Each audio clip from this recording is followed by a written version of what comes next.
비상장법인을 운영하시는 대표님들의 가장 큰 고민이 무엇인지 아시나요? 바로 상속세를 낼 현금이 없다는 거예요. 회사의 가치는 수십억, 수백억으로 커졌는데 사실 그건 다 주식일 뿐이죠. 자녀들이 그 주식을 물려받더라도 당장 수억 원의 상속세를 낼 현금이 없어서 대출을 받거나 심지어 회사를 금매하는 경우까지 생깁니다. 그렇다고 회사 돈을 마음대로 꺼냈으면 가지급금이나 배당소득에 대한 세금 폭탄을 맞게 되는데요. 오늘은 회사의 이익이익금을 활용을 해서 상속세 재원을 마련하면서도 세금은 한 푼도 내지 않는 상속 감자 전략에 대해 핵심만 짚어드리겠습니다. 안녕하세요. 컨설팅 전문 세무사 박정현입니다. 보통 대표님들은 회사의 자금을 자녀에게 넘겨줄 때 배당만 생각하곤 하세요. 근로소득까지 주면 좋겠지만 요즘 국세청이 가족의 급여에 대해 좀 지켜보고 있어서 실제 근무하지 않는 자녀에게는 배당만 주곤 합니다. 하지만 배당은 아시다시피 종합소득세 합산이 되죠. 10억을 배당을 받으면 세금으로 5억 가까이 국가에 내야 합니다. 내 돈 꺼내서 세금 내겠다는데 그 돈의 절반을 다시 세금으로 내야 하는 억울한 상황이 발생하는 거겠죠. 그래서 요즘 중소기업 대표님들은 상속이 발생했을 때 이 상속 감자라는 컨설팅 방법을 좀 활용하시기도 해요.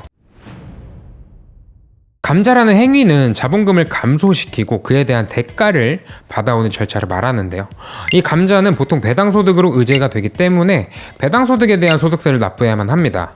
따라서 내가 출자했던 자본금보다 현재 주식의 시가가 월등히 높았다면 그 차액에 대해서 배당소득으로 과세가 되는 것이죠. 그런데 상속감자는 세금이 0원이라는데 이유가 뭘까요?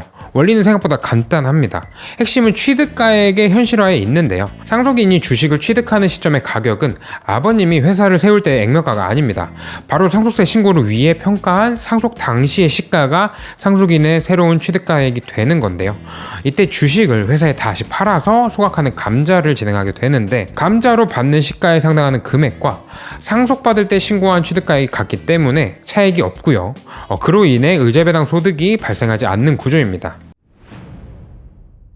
여기서 이런 의문이 드는 경우도 있을 거예요. 회사 돈을 꺼내는데 세금을 한 푼도 안 내고 꺼낼 수 있고 세무조사 위험이 전혀 없다고? 네, 이건 세법의 허점을 노려서 우회적인 탈세를 하는 게 아니라 상속세 및 증여세법과 소득세법의 체계를 정확히 활용해서 진행하는 절세 방법의 하나입니다. 방금 상속세를 낼 때 그 주식 가치에 대해 이미 평가를 마쳤기 때문에 그 가격 그대로 회사에 넘기는 행위는 추가적인 이익이 발생하지 않았다고 보는 것이죠. 똑같은 10억 원을 회사에서 인출할 때 배당으로 꺼내면 5억 원의 세금을 내야 하지만 상속감자를 통하면 세금이 없습니다.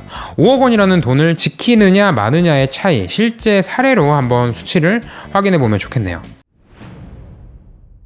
아버님의 액면가 10,000원에 설립한 회사의 주식 2만 주가 있다고 가정해 보겠습니다. 상속 당시 이 주식의 가치는 10만 원으로 평가되어 총 20억 원의 재산이 되었습니다. 자녀가 이 주식을 상속받은 직후 상속세를 납부하기 위해 10억 원이 필요합니다. 따라서 회사에서 10억 원을 받고 상속받은 주식 중 50% 정도만 소각합니다. 이때 자녀 주식의 취득가는 아버님이 취득하신 액면가 1만 원이 아니라 상속 당시 평가액인 10만 원이 되겠죠. 결과적으로 소각대가 10억 원에서 취득가액 10억 원을 차감을 하면 이익이 0원이 되고요. 세금 한 푼 없이 10억 원이라는 현금을 자녀가 가져올 수 있게 되는 것이죠. 이 돈으로 상속세를 납부를 하면은 깔끔하게 해결됩니다. 하지만 이 상속 감자 전략도 디테일이 중요한데요. 아무 때나 할 수 있는 것은 아니에요. 첫 번째로는 타이밍이 중요합니다. 상속 후 시간이 꽤나 흘러서 법인의 이익이 더 쌓이거나 주식 가치가 변동된 이후에 감자를 하게 된다면 취득가와 소각 대가 사이에 차이가 생겨서 세금이 발생할 수 있습니다. 그래서 상속세 신고 기한 전후로 신속하게 진행하는 것이 일반적인 정석이죠. 두 번째로는 정관과 상법의 절차입니다. 회사 정관에 자본 감소나 주식 소각에 관한 규정이 제대로 정비되어 있어야 하겠죠. 또한 채권자 보호 절차를 1개월 정도 거치는 등 상법상의 절차를 지키지 않으면 감자 자체가 또 무효가 될 수 있고 이는 곧 세무 리스크로 이어져서 주주의 가지입금으로까지 파생이 됩니다. 세 번째는 지분율의 변화입니다. 주식을 소각하면 전체 발행 주식수가 줄어들게 되겠죠. 이때 만약 특정 주주의 지분율만 소각을 하게 되고 다른 주주의 지분율이 높아져서 의도치 않은 회사 경영 이슈나 증여세 문제가 생기지 않도록 전체 주주 간의 균등한 감자 비중을 설계해야 합니다. 네 번째는 비상장 주식의 정확한 평가인데요. 비상장 주식의 시가는 상속세 및 증여세법에 따라 보충적 평가라고 하는 방식을 취하는 게 일반적인데, 보통 결산된 재무제표의 자료를 바탕으로 이 회사의 가치가 얼마이고 일주당 가치는 얼마인지 파악하는 부분이죠. 만약 이때 회사가 가지고 있는 부동산의 평가 금액이 변동이 되거나 자산의 누락이 있는 경우에는 추후 주식가액의 판단까지 영향이 올 수 있습니다. 따라서 반드시 정확한 가치 판단이 중요한 부분입니다. 상속 감자는 자녀의 가업을 승계하면서도 상속세라는 커다란 장벽을 회사 돈으로 정당하게 넘을 수 있는 아주 효과적인 방법입니다. 결국 상속세는 얼마인가 보다 어떤 돈으로 낼 것인가의 싸움이라고 생각을 하는데요. 내 주머니에서 돈을 꺼내기 전에 회사의 이익잉여금을 세금 없이 활용할 수 있는 길이 있는지 반드시 세무 전문가와 상의해 보셔야 합니다. 대부분의 비상장사 대표님들의 상속세 상담 중 절반 이상은 이 재원 마련 단계에서 막히게 되는데요. 상속 감자를 통해 해결하는 경우가 정말 많았습니다.